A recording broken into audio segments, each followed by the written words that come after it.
Hello, I am Super Orange Cat, and here I am today with a kind of an impromptu video. But as you can see here, I saw this Reddit post earlier today on our Toonami advertising the Blu-ray for Fully Coolly Progressive and Alternative coming this next February. And it got me thinking again about the two sequels of Fully Coolly that aired about a year and a half ago, or started to air about a year and a half ago, and made me kind of think back on them a little more and most specifically about regards to how this was probably the worst decision Toonami has ever made. Now, don't get me wrong. I love the original Fully Coolly. I can go all day talking about all the thematic elements, about all the symbolism. And yes, the plot does make sense, but you probably have to watch like 10 times to get it. I don't blame you. It's a hard plot to get. And I could just get into why that's one of the best anime of all time because of it. And ultimately, you could just summarize it to the perfect storm of events coming together at the right time for it. But again, that's another video for another day. It would take hours to describe that. But this is about the two sequels, Fully Coolly Progressive and Fully Coolly Alternative, that got made and were produced by Production IG and I believe Adult Swim, William Street, the production company behind Adult Swim and Toonami, through I think made up half of the budget for the shows. So, unlike most other shows that Toonami has, there is a lot of skin in the game here for Adult Swim. So, naturally, this show absolutely had to be a success for them at the time. And long story short, it wasn't. Now, it's very hard to find specific sources that talk about how much money it made or whether it did well or whether it did poorly in terms of money. But I think there's some pragmatic reasons I can go into about why I think this ended up being a massive failure. First things first, it's a year and a half and they're still advertising for a Blu ray. Usually, if productions have made their money by now, or if they're satisfied from the return for it, they're just gonna let things be and they wouldn't feel any need to advertise it further.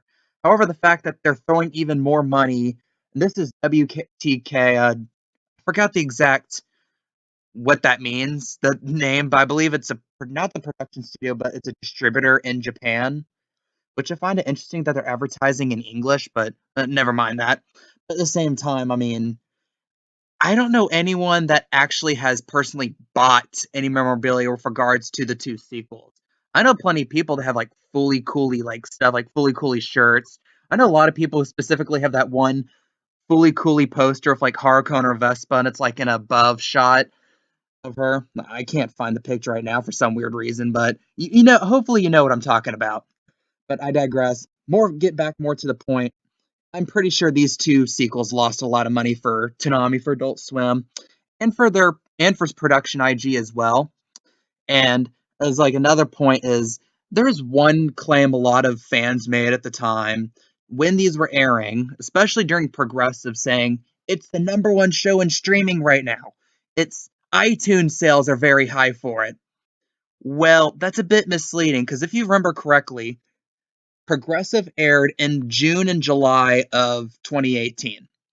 Traditional television seasons are from the fall through the end of spring, usually leaving the summer as some like dead zone where nothing new is being made, or whatever new shows are airing are like the fodder that the networks didn't think were good enough to air during their actual TV schedule. So basically, it's the bottom of the barrel.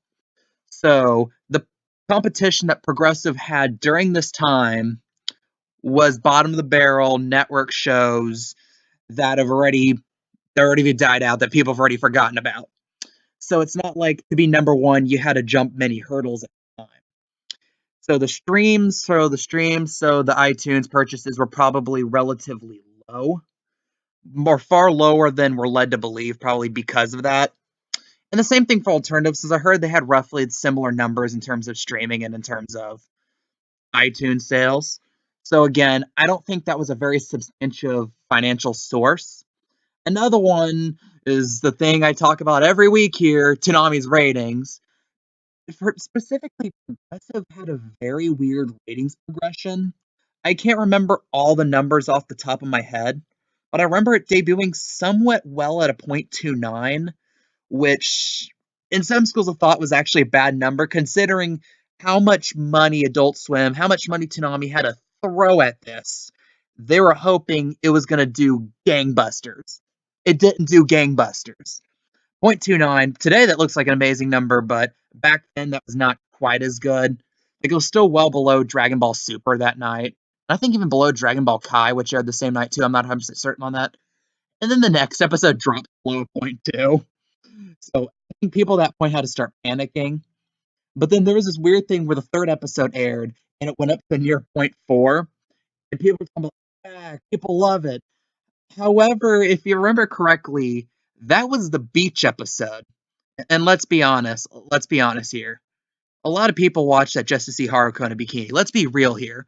And I think that's why the rating was so high, which is probably the best explanation because the ratings go back to the teens for the next 3 episodes until it finishes.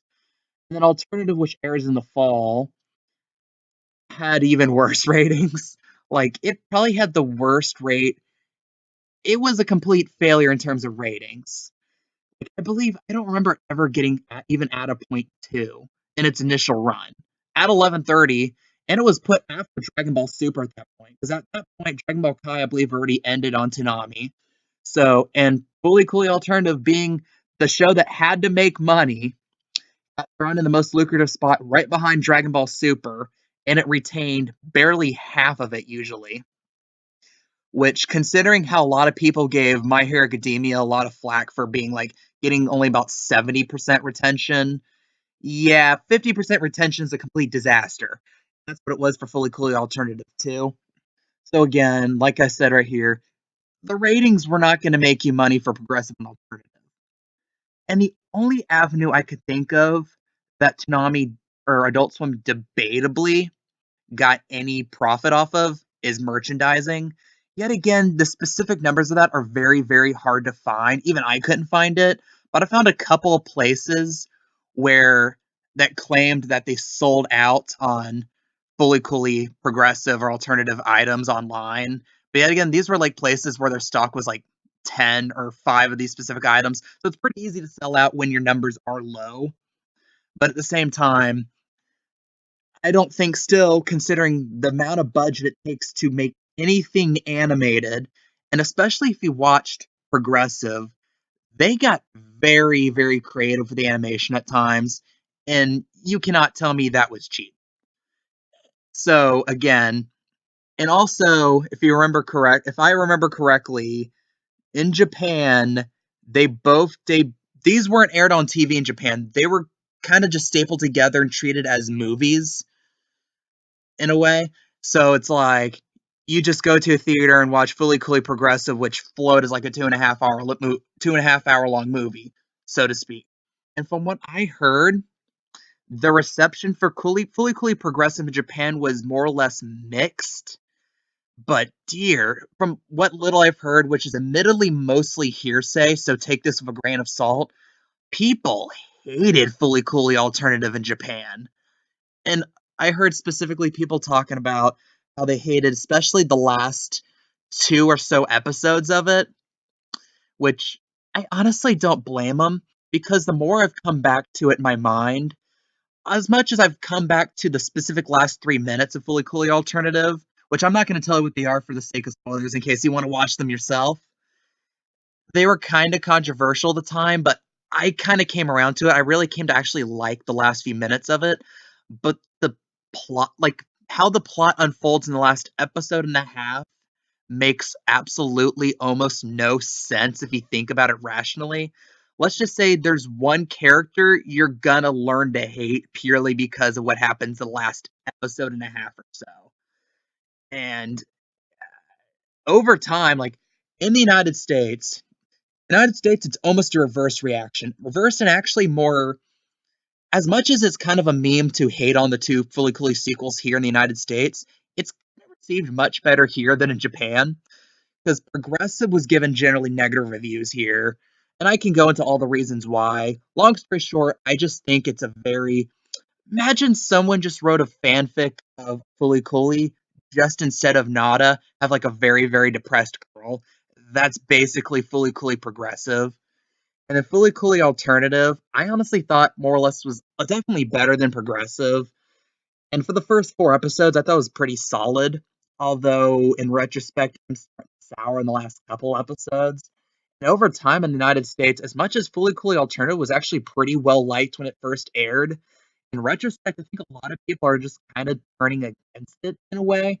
I've seen a lot of comments, and there's some comments in this Reddit thread talking about, like, I think one in particular is like, yeah, it started out really well, then it just got really mediocre over time. And another comment, I don't think it was the same one, that straight up just calls out this one character that, like I said, you will learn to hate. But again, at the same time, here's the question though. And I mentioned this with my last ratings video with JoJo. Like, go over the internet, especially music videos that are for songs that are even mentioned in JoJo. You're gonna find pages full of comments about, is this a JoJo reference? Because JoJo has a very loud and devout fan base. Although, admittedly, if you look at stuff like Toonami numbers, they don't seem that numerous. And that's what I think the case for Fooly Cooly is too. As much as it generally gets extremely high acclaim, it was only really a cult hit. And when it hit Toonami in August of 2003, note the status in anime in the United States was mostly limited to, oh, perverts like Sailor Moon and little kids like Pokemon and Yu-Gi-Oh! That's kind of what animation or anime kind of was seen as in the United States at the time. Now in the United States, anime is a little more mainstream.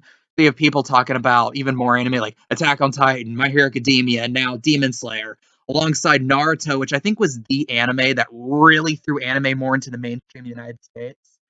And even like Dragon Ball gets more appreciation now these days. One Piece still gets talked a bit. But again, when Fully Cooley got dubbed and put in the United States, it was seen as this like cult. Hey, remember that time where we stayed up at like 1 in the morning in your parents' house and they're sleeping, so we had to keep the TV down low. And there's this weird animation where this like weird pink haired woman tries having sex with a 13-year-old. Yeah, I love that show too. It was so awesome. Kind of what Fully Cooley was more seen as.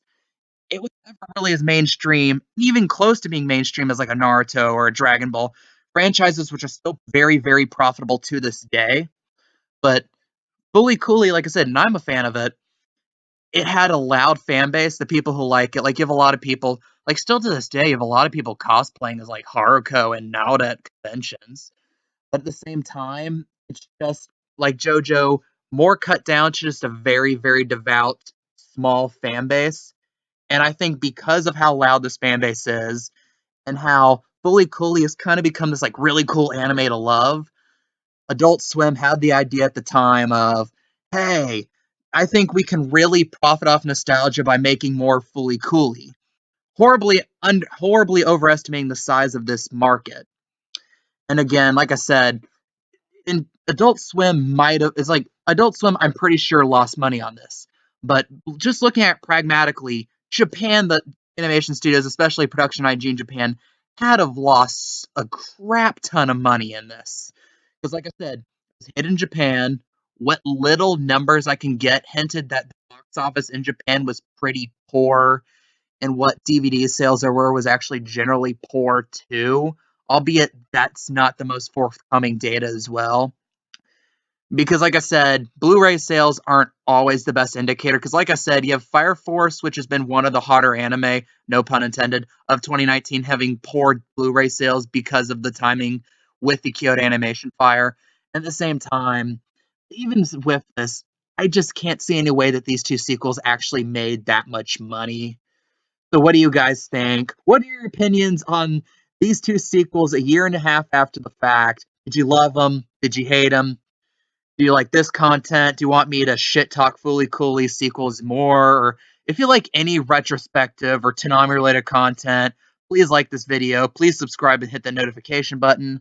Appreciate your guys' support, and I love reading your opinions in the comments below.